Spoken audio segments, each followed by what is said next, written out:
আসসালামু আলাইকুম বন্ধুরা, আজকে আমরা এক্সপ্লেইন করব 2023 সালের সবচেয়ে আলোচিত, বিতর্কিত এবং আবেগে ভরা সিনেমা অ্যানিম্যাল, যেখানে বলিউড সুপারস্টার রণবীর কাপুর অভিনয় করেছেন এক অসাধারণ চরিত্রে। এই সিনেমা শুধু একটি অ্যাকশন থ্রিলার না, এটা এক বাবা ছেলের মধ্যকার জটিল সম্পর্ক, ভালোবাসা, মানসিকতা এবং হিংস্রতার প্রতীক। তো বন্ধুরা, চলুন শুরু করি আজকের বাংলা এক্সপ্লেইন ভিডিও অ্যানিম্যাল। সিনেমার শুরুতেই আমরা দেখি এক কঠোর বাবার চরিত্র, বলরাজ সিং বালা। তিনি একজন ধনী শিল্পপতি, কিন্তু একদম আবেগহীন। পরিবারের সঙ্গে সম্পর্ক নেই বললেই চলে। তার ছেলে রণবীর বালা, রণবীর কাপুর, ছোটবেলা থেকেই বাবার ভালোবাসার জন্য তৃষ্ণার্ত। সে শুধু একবার চায় তার বাবা বলুক, আমি তোমাকে ভালোবাসি গি। কিন্তু বলরাজ তা কখনোই বলেন না। এই ভালোবাসার অভাবই একদিন রণবীরকে বানিয়ে তোলে বিভ্রান্ত, রাগী এবং হিংস্র এক মানুষ। এই সম্পর্কের জটিলতা সিনেমা জুড়ে ছড়িয়ে আছে। একজন সন্তানের মানসিক গঠন কিভাবে ধ্বংস হয়, তার এক শক্তিশালী উদাহরণ এই গল্প। রণবীর প্রেমে পড়ে গীতাঞ্জলির, রাশমিকা সঙ্গে। এই সম্পর্ক শুরু হয় স্কুল থেকেই। কিন্তু রণবীরের ভিতরে সবসময় একটা অস্থিরতা কাজ করে।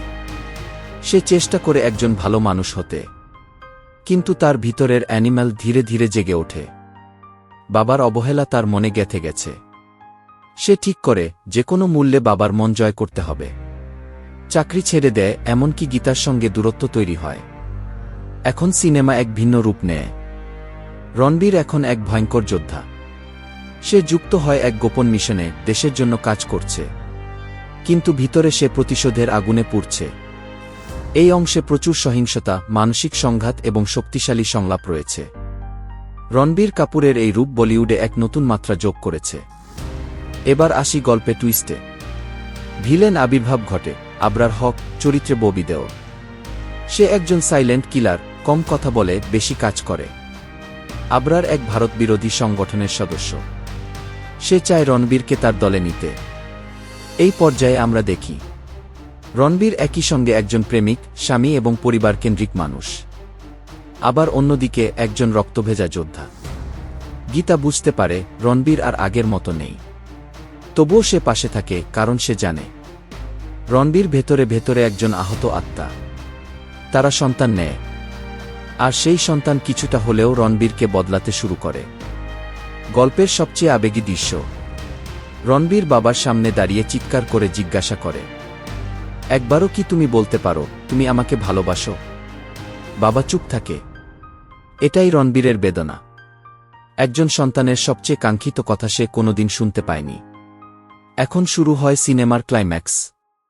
আবরার এবং রণবীরের মধ্যে এক ভয়ঙ্কর যুদ্ধ। রণবীর একাই আবরারের পুরো গ্যাংকে শেষ করে ফেলে। এই অংশে সিনেমাটোগ্রাফি অসাধারণ। রণবীর রক্তাক্ত, ক্ষতবিক্ষত, কিন্তু মাথা নত করেনি।